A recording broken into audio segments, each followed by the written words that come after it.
ರಾಜ್ಯದಲ್ಲಿ ಗ್ಯಾಸ್ ಪೂರೈಕೆ ವ್ಯತ್ಯಯ ವಿಚಾರ ವಿಧಾನಸೌಧದಲ್ಲಿ ಸಚಿವ ಈಶ್ವರ್ ಖಂಡ್ರೆ ಹೇಳಿಕೆ.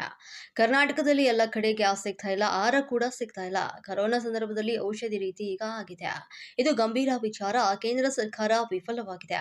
ಕೇಂದ್ರ ಸಚಿವ ಹರ್ದೀಪ್ ಸಿಂಗ್ ಪುರಿ ರವರು ಯಾವುದೇ ಕ್ರಮ ಜರುಗಿಸ್ತಾ ಇಲ್ಲ. ತಮ್ಮ ಸ್ಥಾನಕ್ಕೆ ಹರ್ದೀಪ್ ಸಿಂಗ್ ಕೂಡಲೇ ರಾಜೀನಾಮೆಯನ್ನ ಕೊಡಬೇಕು.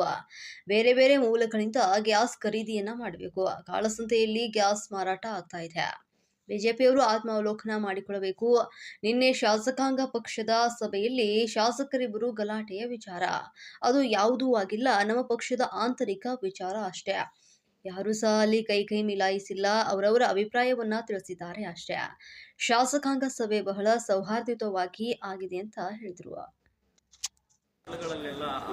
ಇಡೀ ದೇಶದಲ್ಲಿ, ರಾಜ್ಯದಲ್ಲಿ, ವಿಶೇಷವಾಗಿ ಕರ್ನಾಟಕದಲ್ಲಿ, ಬೆಂಗಳೂರಿನಲ್ಲಿ, ಇವನ್ ಬೀದರ್ನಲ್ಲಿ ಎಲ್ಲಾ ಕಡೆ ಏನು ಹಾಹಾಕಾರ ಎದ್ದಿದೆ.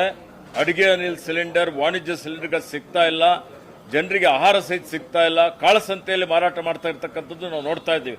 ಮತ್ತೆ ಪುನಃ ನಮಗೆ ಏನು ಕೊರೋನಾ ಸಮಯದಲ್ಲಿ ರೆಮ್ಡೆಸಿವಿರ್ ಇಂಜೆಕ್ಷನ್ ಕಾಳಸಂತೆಯಲ್ಲಿ 30,000 ರೂಪಾಯಿವರೆಗೆ ಮಾರಾಟ ಮಾಡಿದಂಥದ್ದು ಇದು ನಾವೆಲ್ಲ ನೆನಪಿಸ್ಕೊಳ್ತಾ ಇದ್ದೀವಿ. ಇದು ಅದಕ್ಕಿಂತ ಹೆಚ್ಚಿನ ಒಂದು ಗಂಭೀರವಾದಂತಹ ಒಂದು ಪ್ರಕರಣವಾಗಿದೆ.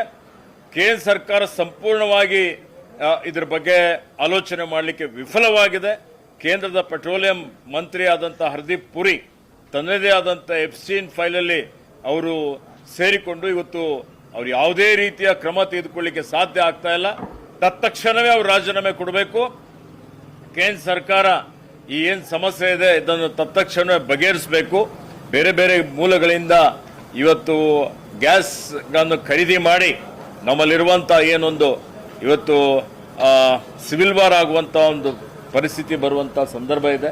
ಹೀಗಾಗಿ ಆ ರೀತಿಯಲ್ಲಿ ಆಗದೆ, ಕಾಳಸಂತೆಯಲ್ಲಿ ಮಾರಾಟ ಆಗದೆ ಜನರ ಸಮಸ್ಯೆ ಬಗೆಹರಿಸಬೇಕು ಅಂತ ಹೇಳಿ ಒತ್ತಾಯ ಮಾಡ್ತೇನೆ. ಈ ವಿಚಾರಕ್ಕೆ ಕೇಂದ್ರ ಸರ್ಕಾರದ ವಿರುದ್ಧ ಕಾಂಗ್ರೆಸ್ ಕಾರ್ಯಕರ್ತರು ಹೋರಾಟ ಮಾಡಿತ್ತು. ಬಟ್ ಬಿಜೆಪಿ ರಾಜ್ಯಾಧ್ಯಕ್ಷರು ಹೋರಾಟ ಮಾಡ್ತಾ ಇರುವಂತಹ ಕಾಂಗ್ರೆಸ್ ಕಾರ್ಯಕರ್ತರು ಮೂರ್ಖರು, ಯುದ್ಧ ನಡೀತಾ ಇರುವಂತಹ ಕಾರಣಕ್ಕಾಗಿ ಇದು ಕೊರತೆ ಆಗಿದೆ. ನೋಡಿ, ಬಿಜೆಪಿಯವರು ಆತ್ಮಾವಲೋಕನ ಮಾಡಿಕೊಳ್ಳಲಿ.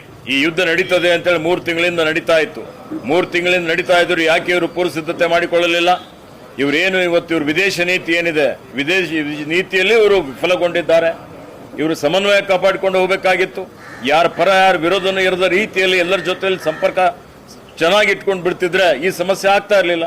ಬೇರೆ ಬೇರೆ ವಿದೇಶದ ರಾಷ್ಟ್ರಗಳು ಎಲ್ಲಿ ಇವತ್ತು ತೈಲ ಇರುವಂತ ರಾಷ್ಟ್ರಗಳು ನಮಗೆ ತೈಲ ಸರಬರಾಜು ಮಾಡುವಂಥದ್ದಕ್ಕೆ ಸಾಧ್ಯತೆ ಆಗ್ತಾ ಇತ್ತು. ಅದೇನೂ ಮಾಡಲಿಲ್ಲ, ಕೈಕಟ್ಟಿ ಕುಳಿತುಕೊಂಡ್ರು. ತಮ್ಮದೇ ಆದಂತ ರೀತಿಯಲ್ಲಿ ಇವರು ಆಡಳಿತ ನಡೆಸ್ತಾ ಇದ್ದಾರೆ. ಹೀಗಾಗಿ ಇಂಥ ಒಂದು ಗಂಭೀರವಾದಂಥ ಒಂದು ಸಮಸ್ಯೆ ಇಡೀ ದೇಶ